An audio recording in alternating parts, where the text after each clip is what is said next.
I'd like to begin my discussion with a simple question.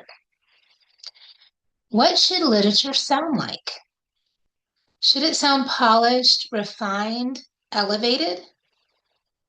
Or do you think it should sound like actual people? That question sits at the heart of my research on Mark Twain. Most readers know Twain as the funny guy. They remember the white suit, the one-liners, the riverboat stories. Maybe even they know a few quotations, and some of them may or may not even be from him.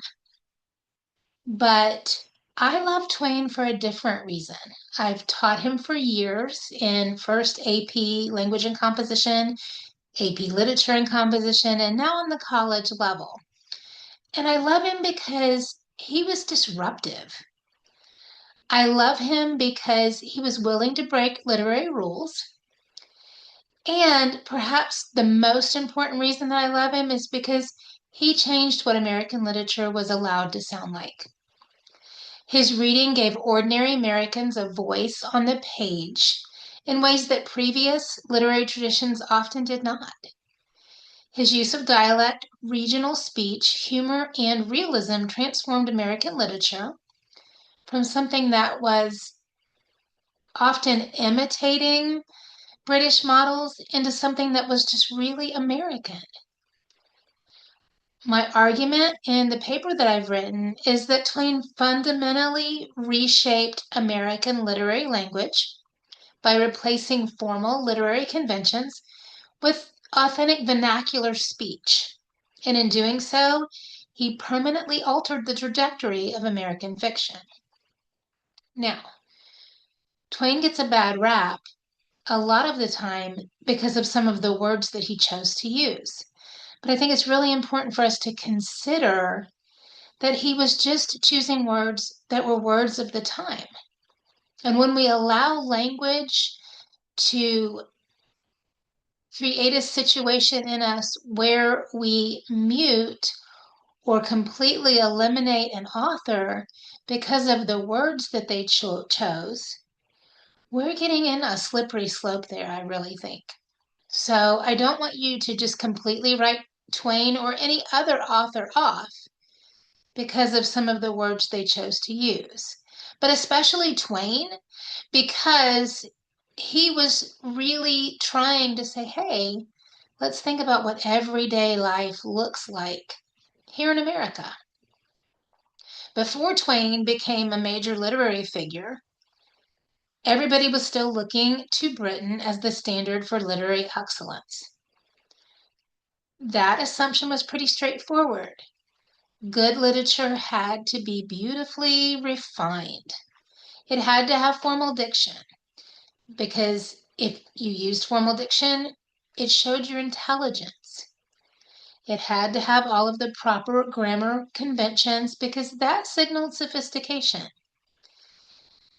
And if you were using dialect or regional speech patterns or words that people found offensive, that was really a sign of deficiency and unintelligence rather than authenticity.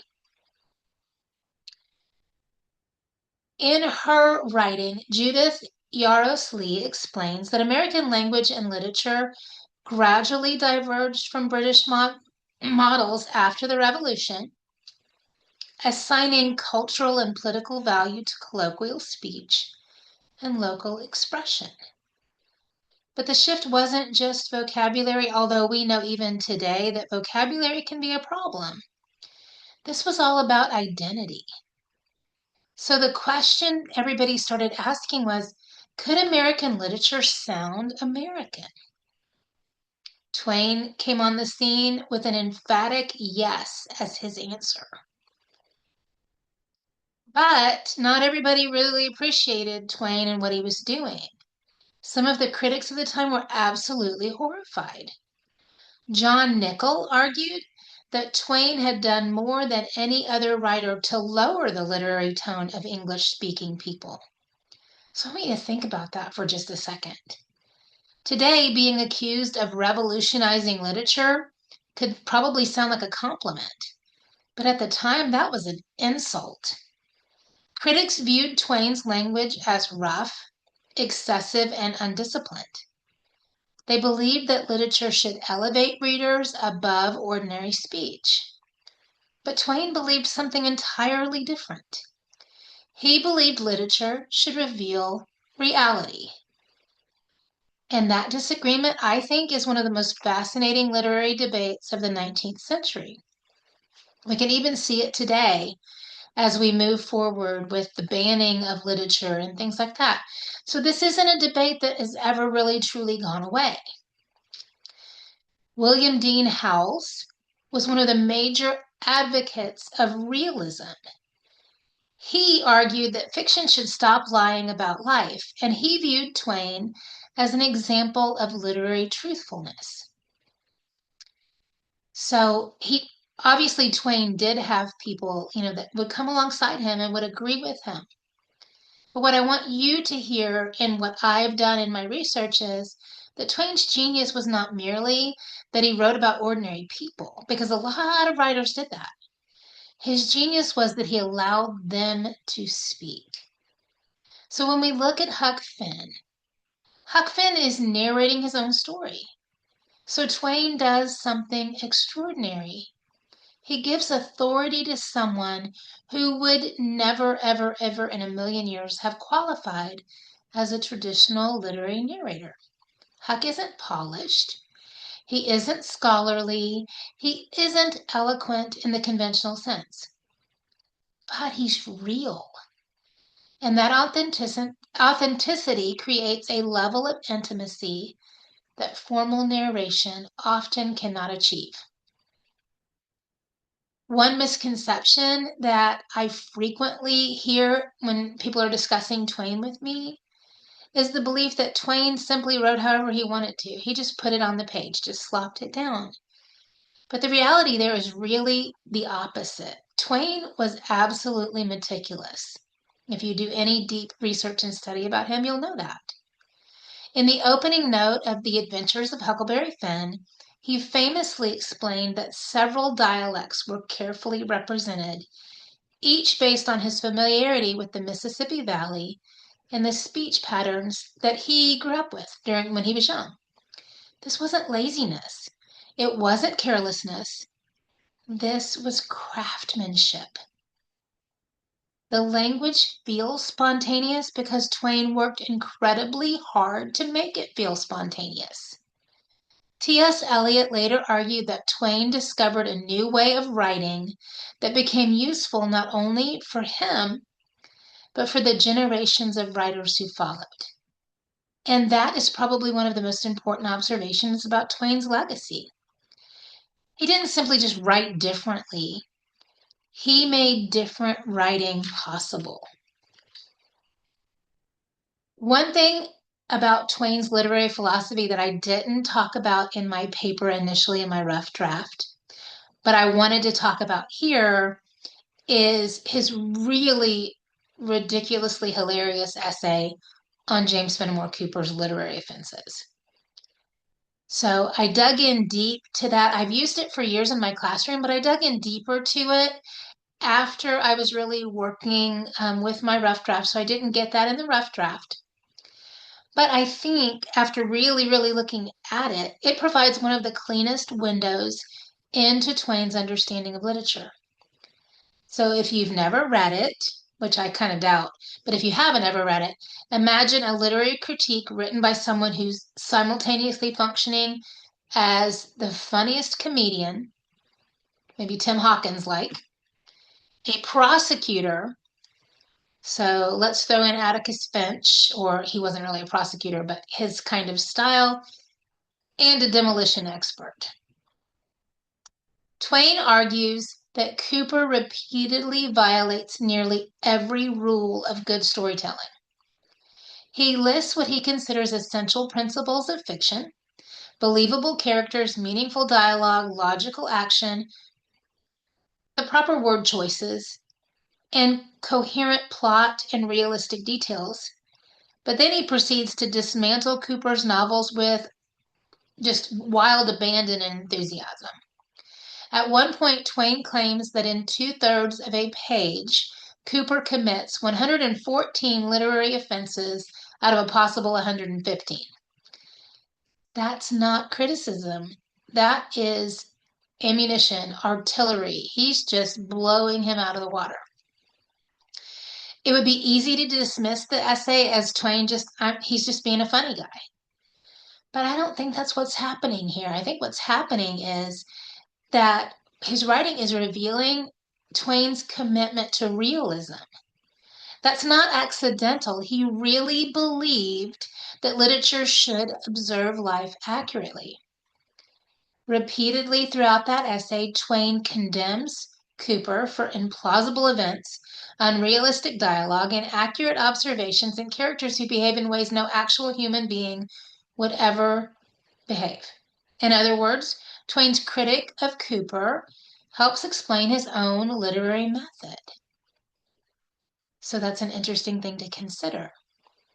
Where Twain is writing authentic dialect and he's responding directly against the idea of artificial language that he saw dominating everything earlier in fiction, he's saying that Cooper's doing the opposite. And we do know that Cooper was definitely more of a romanticist than Twain was with his realism. When Twain allows Huck Finn to sound like Huck Finn rather than a Harvard professor trapped in a raft, he is putting his literary principles into action.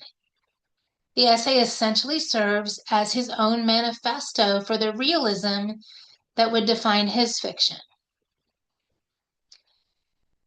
One of the things that I personally admire about Twain is that he's doing just that. Many readers enjoy him because he's funny, but I really enjoy him because his humor is doing the hard work here, the heavy lifting. Behind every joke, there's an argument. Behind every exaggeration, there's a criticism. Behind every laugh is an observation about human behavior, what he's seeing around him. Edmund Wilson described Twain as merging the clown and the gentleman into something entirely new. And I think that really captures Twain's it's his perfect persona. He uses humor to smuggle serious ideas into public conversation. So he's got his readers laughing first, and then in the midst of that, they realize that he's challenging them. But when we really get to the heart of everything, no honest discussion of Twain can ignore all of the complexities in his writing. Many people today in modern times struggle with the elements of his work, especially his use of the N-word and racial language. And I understand that discomfort. But scholars, especially Judith Yarros Lee, suggest that Twain's controversial language was really just exposing the cultural realities of the day rather than trying to conceal them. Okay, that doesn't eliminate the difficulty, but it reminds us that what Twain is trying to do is force readers to confront their problems rather than sanitize them and look away from them. That strategy continues to make his work both challenging and relevant today. So another complication involves Huckleberry Finn itself. Ernest Hemingway, who I love Ernest Hemingway, but he famously declared that all modern American literature comes from that single book. But he also criticizes the ending. So I really find that fascinating. There's that tension there. Even Twain's admirers criticized him. Even his supporters argue with him. And I think that makes him even more significant. It really speaks to his significance. Writers who merely entertain, they're just eventually historical relics or just artifacts. Writers who provoke debate remain alive. Twain continues to generate discussion because his work remains unfinished in the best possible way. So readers are always continuously wrestling with it. And I think that as writers, as teachers, that's what we want. So, what did Twain ultimately accomplish in everything that he did? He gave literary authority to voices that had been excluded. And we don't really think about that. We think about, oh, that's offensive. I don't like that he talked about slavery or he used the N word. That's really offensive. But really, what he was doing was giving a voice to those people that had been excluded or relegated to being, oh, trash or worthless when they weren't. He transformed dialect from a liability into an artistic resource. He demonstrated that authenticity and being your most authentic self is really more powerful than elegance.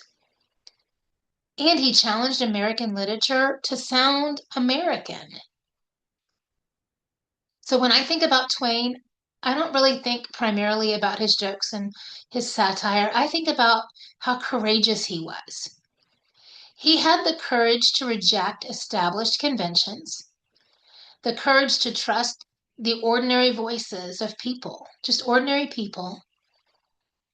He had the courage to believe that literature is going to become better and stronger and not weaker when it embraces the imperfections of human speech and humanity. Twain once stood against the literary expectations of his age. And today, more than a century later, American writers are still benefiting from that rebellion. And that is why I believe Mark Twain remains one of the most influential figures in American literary history. So I hope that this gives you something to think about. I would love to have this discussion and talk. I could talk forever and ever and ever about this. I do so in my college class that I teach about Twain. But I look forward to hearing your questions, anything you want to discuss with this, because it can be messy. It's certainly imperfect, but I think it's a discussion worth having, especially in these days.